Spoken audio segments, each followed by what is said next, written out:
Hello and welcome.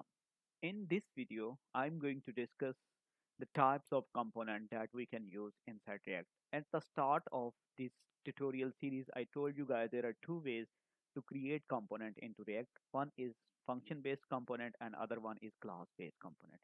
The component that we have created till this time into previous videos were functional component. As you can see from here that I have used a fat arrow function over here to create the component. But in this video, I'm going to teach you guys how you can create and use a class based component inside the React. For that purpose, I'm going to remove all these things. Okay. First, to create the class based component, first you have to use the class. After using the class keyword, give the name of component that you want to create. And after that, you have to inherit the React component class inside your newly created class. And to inherit, we already know that we use the extends keyword, extends React dot component, and now provide the boundary for this class. Okay, so in this way, you would have just created a component, class-based component inside React. Okay, the next step is to render something inside this class. For that purpose, call the method of React class, React component class, which is render. And inside this method, just return the things that you want to render.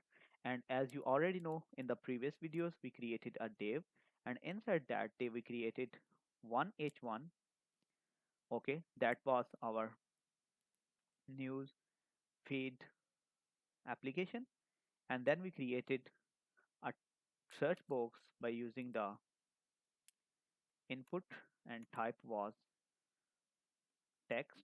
Okay, so that's it. In this way you can create a simple class component inside React. I'm just going to remove it, we don't need it right now. Okay, so if I go back into our browser, you would see that the component has been rendered successfully over here.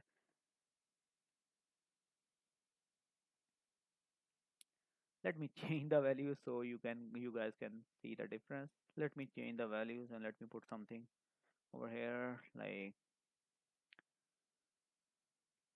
something and save and go back over here, and you would see that the newsfeed app something has been created.